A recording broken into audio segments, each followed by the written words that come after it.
about when you were a little kid, or is this something beyond expectation? No, I mean, you don't think about that when you're a kid. I think, you know, you only dream about winning the cup or playing in the NHL. So, but now that we're in full mode right now, just planning and organizing stuff and getting tickets, it's been pretty exciting.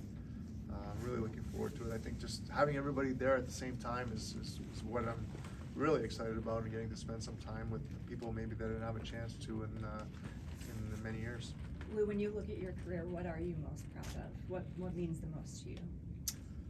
Well, for me, I think just the fact that I was able to play for so long at a high level, I think it just, I was never satisfied with my game. I always wanted to get better, I always wanted to improve, and I put in the work to try to be at the top every year. So the fact that I was able to play for so long, I think is personally for me is one of my my proudest moments.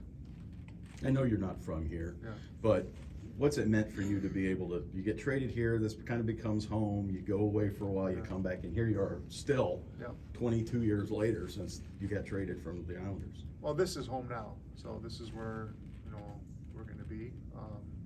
I love it here, and, you know, obviously that's why I am here. It's a great community, and I think I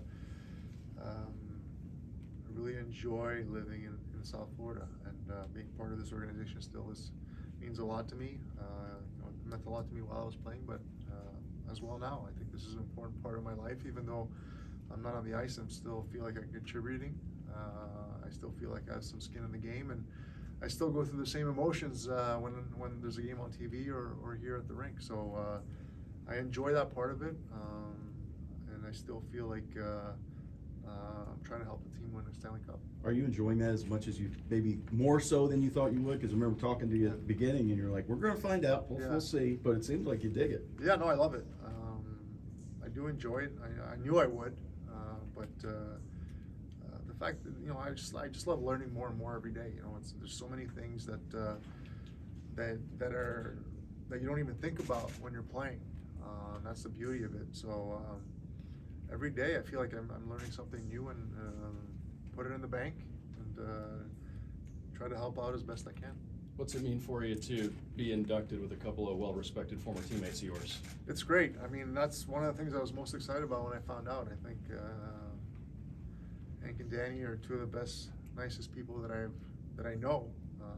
Great teammates that I play with, and obviously we made some good memories in Vancouver. And the fact that I get to share with them at the same time, it was one of the things that made me most excited about being, you know, going there. So I look forward to seeing them in a few weeks here. Is it kind of cool that you're going in as one of the, I mean, there's a couple guys that played for the Florida Panthers in the Hall of Fame, but nobody that was really a Florida Panther. Pavel maybe. Yeah. You're the guy. Yeah, I mean, it's great. I mean, obviously, you know, my number's retired here, so it does mean a lot to me. You know, I did spend a lot of time in Vancouver, and that franchise means a lot to me as well. So both places have been great, and have played huge parts in my career. You know, but I'm in Florida now, and I finished my career here, and I work for the team. And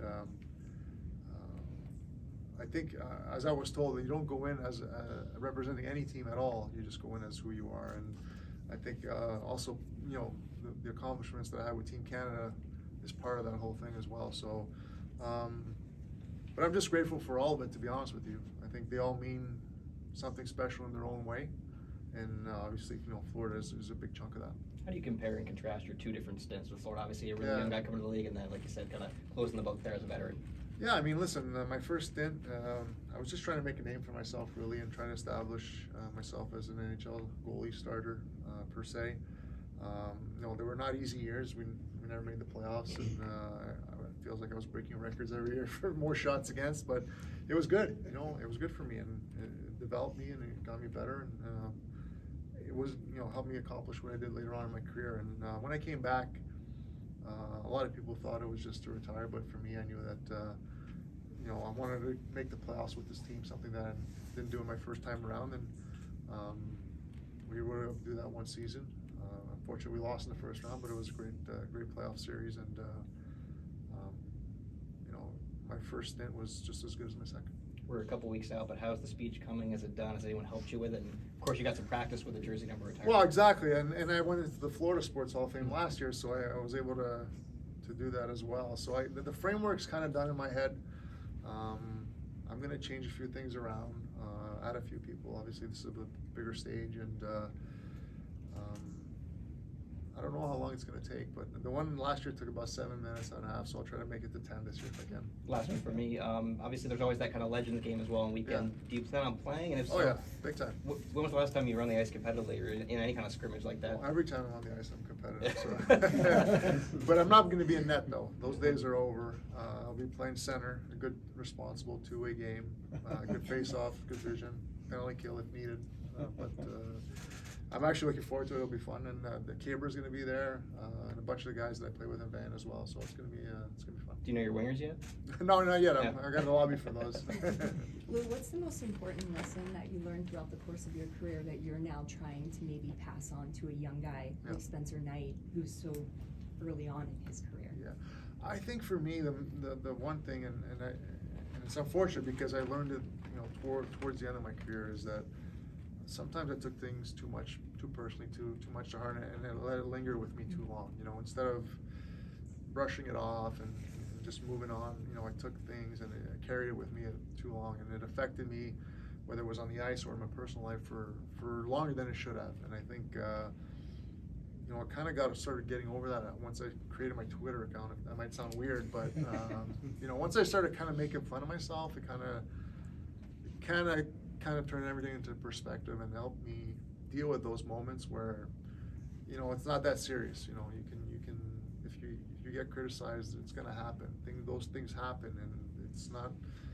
I always say you're never going to have 100% of people on your side. There'll always be people that are negative things to say about you, but that's just part of it now, and I understand it. And maybe back then I didn't.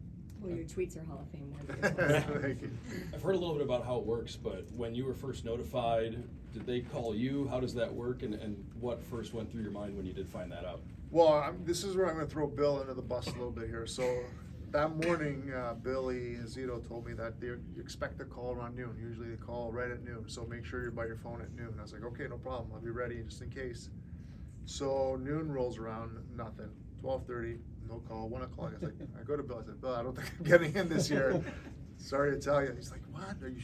Like, he looked confused. So, well, he had given me the wrong time. It was actually, they called me at 2 o'clock. So finally, 2 o'clock, the phone rings. So I was like, oh my God. I run in my office, close the door, and then obviously, Lanny and Mike Gardner on the other side, and they gave me the whole speech, which was, overwhelming.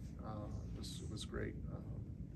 So that's how it was kind of a little bit of a funny story there. What about the family reaction? Kids? Well, the kids were in school, so I called my wife right away. Yeah. Obviously, she was ecstatic, and I think they were more ecstatic than I was at the moment. I was kind of almost like a little bit of a surreal moment, but they were really, really, really happy for me. So it was a good moment. And they all kind of get it now, how big this is, the family, and especially the kids. Yeah, my kid. Yeah. Yeah, they do. I think they're still upset with me that I retired, to be honest with you. But yeah, I mean, it's a huge moment for everybody. Yeah. I think it's probably bigger for them than it is for me. I don't know how to explain it. I think it's just a product of all the work that not only I put in, but they put in. They sacrificed a lot for me to be where I am today and where I'm going into, and I think they're all played a huge part of that. What's the traveling party looking like right now? I'm still trying to nail that down. That's been stressful a couple weeks here. It's I don't know. It's going to be probably about 15-ish people from my side of the family here, my side of the family here, plus another 10, 15 from back home, some friends, co-workers. Yeah, I don't know. Can you help me with that? What are you most looking forward to up there in Toronto? I mean, listen, there's something going on every day, it seems like, and they're all fun activities. I think I'm looking forward to the game on Sunday. I'm going to have a little get-together afterwards with the family and the friends just to spend some time with them. I don't get to see them often anymore.